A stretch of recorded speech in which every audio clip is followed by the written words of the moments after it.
శిక్ష శాపం కాదు, దేవుని ప్రేమకున్న నిదర్శనం. రెండో మాట చెప్పమంటారా? ఎందుకు దేవుడు శిక్షిస్తాడు? నిన్ను నన్ను శుద్ధి చేసే కర్మాగారం శ్రమల పాఠశాలే.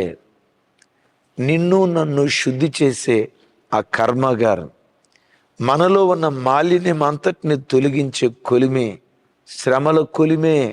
అందుకనే హెబ్రీ గ్రంథంలో చక్కటి మాట రాసి ఉంటుంది, చూడండి. హెబ్రీలకు రాసిన పత్రిక 2వ అధ్యాయం,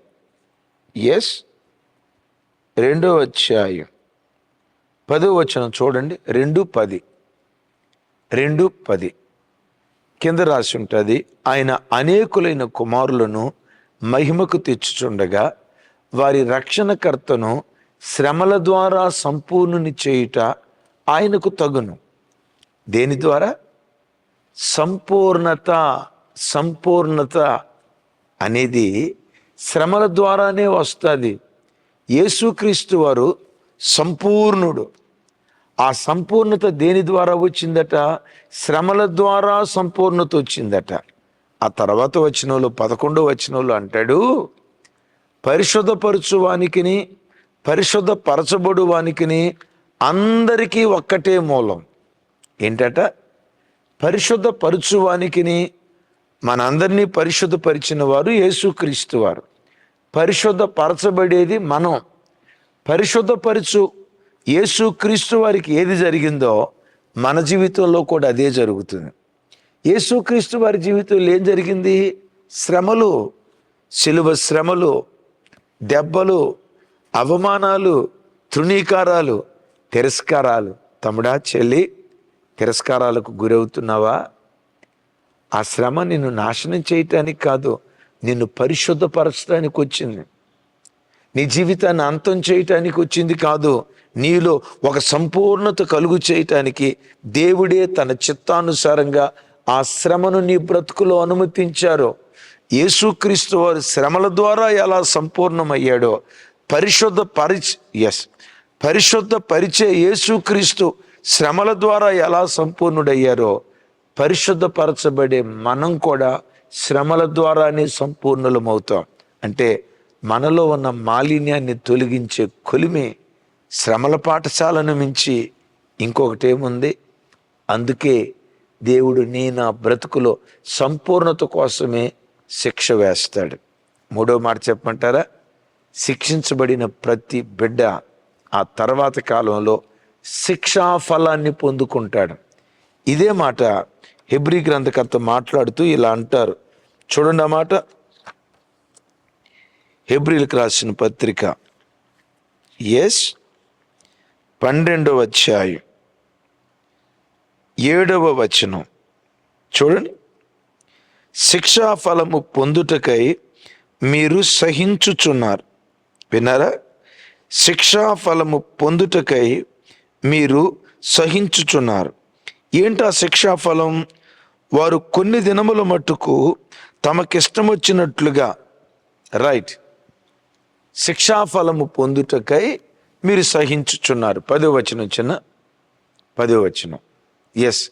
వారు కొన్ని దినముల మట్టుకు తమకిష్టం వచ్చినట్లుగా మనల్ని శిక్షించిది కానీ ఎన్ని దినాల మట్టుకు? కొన్ని దినాల మట్టుకు. దున్నేవాడు నిత్యము పొలాన్ని దున్నడో కదా. ఆ మట్టి పెడ్డలు బ్రతలు చేసేవాడు నిత్యము మట్టి పెడ్డలు బ్రద్దలు చేయడో. దేవుడు తన పిల్లలను కూడా జీవిత కాలం మట్టుకు శిక్షించడో, కొన్ని దినముల మట్టుకు మనల్ని శిక్షిస్తాడు. రైట్, మనము తన పరిశుద్ధతలో పాలొందవలెనని మేలు కొరకే ఆయన శిక్షించుచున్నాడు. నెక్స్ట్, మరియు ప్రస్తుతమందు సమస్త శిక్షయు దుఃఖకరముగా కనబడునే గాని సంతోషముగా కనబడదు. అయినను దాని యందు అభ్యాసము కలిగిన వారికి అది నీతియను సమాధానకరమైన ఫలమిచ్చును. Praise the Lord. విన్నారా? శిక్ష అనే విత్తనంలో నుండి వచ్చే ఫలాలు ఏంటో తెలుసా? నంబర్ 1 పరిశుద్ధత, నంబర్ 2 నీతి, నంబర్ 3 సమాధానం. విన్నారా? ఇప్పుడు మామిడి విత్తనం వేసాం, మామిడి ఫలాలు వస్తాయి కదా. సీతాఫలపు విత్తనం వేసాం, ఫలాలు వస్తాయి కదా, సీతాఫలపు ఫలాలు. విత్తనం విత్తితే ఆ విత్తనంలో నుంచి ఫలాలు వస్తాయి కదా. శిక్ష అనేది కూడా ఒక ఫలమట. శిక్ష అనే ఫలాన్ని దేవుడు విత్తినప్పుడు మనలో నుంచి బయలుదేరి వచ్చేటువంటి ఆ శ్రేష్టమైన ఫలాలు ఏంటో తెలుసా? ఒకటి పరిశుద్ధత, రెండవది నీతి, మూడవది సమాధానం.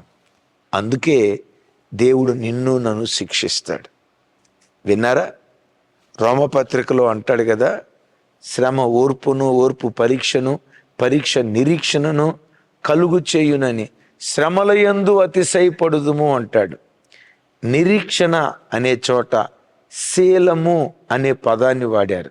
అంటే ఒక అద్భుతమైన వ్యక్తిత్వం నీలో నాలో బయలుదేరేది శ్రమల పాఠశాలలోనే బయలుదేరుతుంది. అందుకనే దైవజనమ, కొంచెం కాలం శ్రమలకు దేవుడు అప్పగిస్తాడు. ఆయన కోరుకున్న పరిశుద్ధత, ఆయన కోరుకున్న నీతి, ఆయన కోరుకున్న శీలం, ఆయన కోరుకున్న సమాధానం, ఆయన కోరుకున్న సంపూర్ణత ఎప్పుడైతే మనలో వచ్చిందో, శిక్షించటం దేవుడు మానేస్తాడు. ఒక కంసాలి బంగారాన్ని ఎంతవరకు కాలుస్తాడో తెలుసా? ఆ బంగారంలో కొలిమిలో కాల్చేటప్పుడు ఆ బంగారంలో తన ప్రతిబింబం ఆ బంగారంలో తన ప్రతిబింబం కనపడే వరకే కాలుస్తాడట. ఆ కాలుస్తున్న బంగారంలో కంసలి వాని ప్రతిబింబం కనపడిందా, ఇక్కడ కాల్చటం ఆపేస్తాడట. యేసయ్య కూడా నీలో ఆయన రూపం కనపడే వరకే ఆయన ప్రేమ, ఆయన పరిశుద్ధత, ఆయన సమాధానం, ఆయన నీతి, ఆయన మంచితనం, ఆయన దీనత్వం, ఆయన సాత్వికం, ఆయన ఓర్పు, ఆయన దీర్ఘశాంతం, ఆయన వాత్సల్యం ఎప్పుడైతే నీలో కనపడుతుందో ఇక ఆయన దున్నటం మానేస్తాడు. ఫలాలు కోసుకొని అనుభవించే ఆ దీవెనకరమైన స్థితికి దేవుడు తీసుకెళ్తాడు. ఎప్పుడు అనుకోకు బ్రతుకంతా ఇంతేలే అని అనుకోకు, జీవితం అంతా ఈ కన్నీరేలే అని అనుకోకు. నువ్వేమనుకోవాలో తెలుసా? దావీదు అనుకున్నట్లుగా అనుకోవాలి. ఏమని? సాయంకాలము ఏడ్పు వచ్చి రాత్రంతా ఉండిన ఉదయమున సంతోషము కలుగును. నా బ్రతుకు దినములన్నిట కృపాక్షేమాలే నా వెంట వస్తాయి. ఈ మాట దేవుడు నిశ్చయముగా నీ నోట ఉంచునుగాక. ఆమేన్. చిన్న ప్రార్థన చేస్తాను, అందరూ ప్రార్థనలో ఏకీభవించండి. తండ్రి, ఇంకెంతకాలం ఈ కష్టం? ఎందుకు ఈ కష్టమని మనసులో ఆయాసపడుతున్న ప్రతి బిడ్డతో ఈ దినం మీరు మాట్లాడినందుకు స్తోత్రాలు.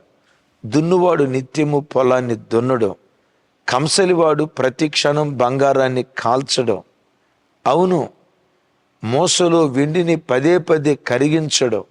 నాయనా, మా జీవితంలో కూడా కొంచెం కాలమే మా బ్రతుకులు మీరు శ్రమను అనుమతిస్తారని, ఎందుకు ఆ శ్రమను అనుమతిస్తున్నారో మాతో మీరు మాట్లాడారు. ఎవరు శ్రమ పెట్టబడుతున్నారో, ఎవరు వేదనల మధ్యలో నలిగిపోతున్నారో యేసు నామం పేరిట వారి కన్నీరు తొడవబడునుగాక, వారి అంగలార్పు నాట్యంగా మార్చబడునుగాక. యేసు నామంలో వారి దుఃఖ దినాలు కొట్టివేయబడునుగాక. శ్రమ నొందిన ఏండ్ల కొలది నీ ప్రజలకు సమృద్ధినిచ్చి మీరే మహిమ పొందమని యేసు నామం పేరిట ప్రార్థించి స్తుతించి పొంది ఉన్నాం తండ్రి. తండ్రి అయిన దేవుని ప్రేమ, కుమారుడైన యేసుక్రీస్తు వారి దివ్య కృప, పరిశుద్ధాత్మ దేవుని సహవాసం మనకు సకల పరిశుద్ధులకు సదా తోడయుండి నడిపించునుగాక. ఆమేన్.